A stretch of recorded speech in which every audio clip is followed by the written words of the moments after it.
Welcome everybody to Mole Rat Nation. I'm Bob Carmichael and let's get started.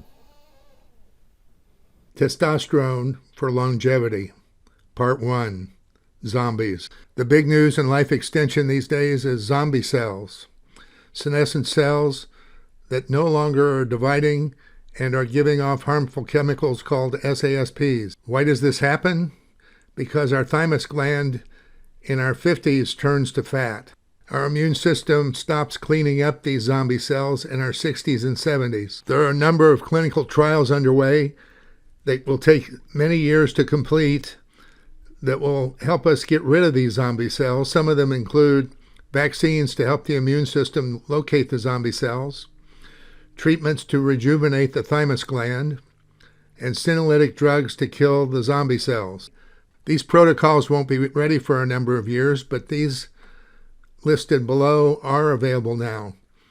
Rapamycin and rapalogs, dasatinib and quercitin, peptides like FOXO4-DRI, and therapeutic plasma exchange. Rapamycin and the rapalogs that resemble rapamycin all have the same thing in common. They are dangerous drugs that must be taken long-term in order for the effects to continue.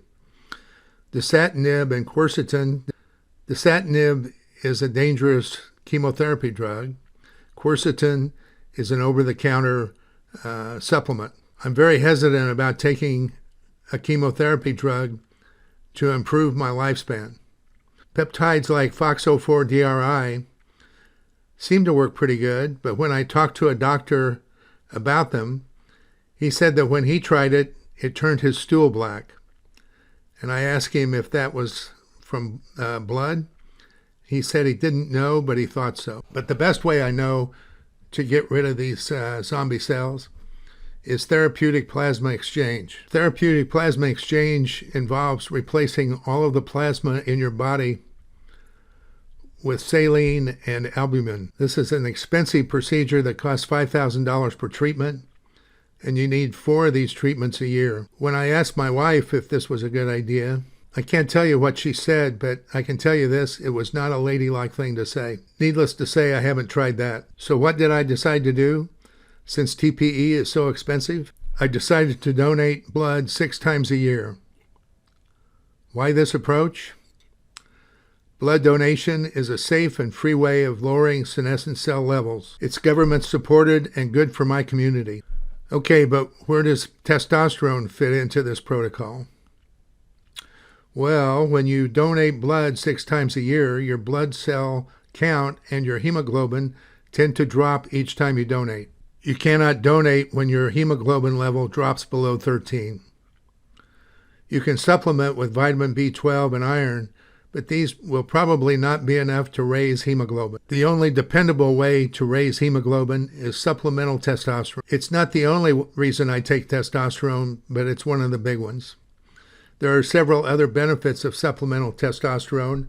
In Part 2, I talk about erythropoietin, or EPO, the Lance Armstrong scandal a few years ago involving the Tour de France, where he was using erythropoietin to raise hemoglobin levels in his blood. We'll talk about what erythropoietin does and how it does it. In Part 3, we talk about iron management.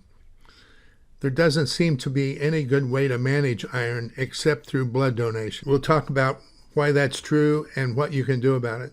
Part 4, estrogen management. Men do not make estrogen. They must convert it from testosterone. If you don't have enough estrogen, you will not have good bones and skin. Osteoporosis and osteopenia result in large part because you don't have enough estrogen in your system. In Part 5, we'll talk about sarcopenia. This is muscle wasting. If you've ever seen men in their 80s playing tennis or at the beach, you'll notice that they have almost no muscle left. And this can be avoided with testosterone replacement. Part 6 talks about depression. It's very common for men between the ages of 60 and 80 to be grumpy and hard to get along with because they don't have enough testosterone. Testosterone plays a major part in the way a man feels. In part 7, we talk about the risks and the side effects of taking testosterone and what your doctor will say when you try to talk to him about this. At the end of this video, there will be an end card that gives you the opportunity to click on a playlist. It's hard to find playlists in YouTube search. The best way is to click on it and let it go down into your history file and then find it there.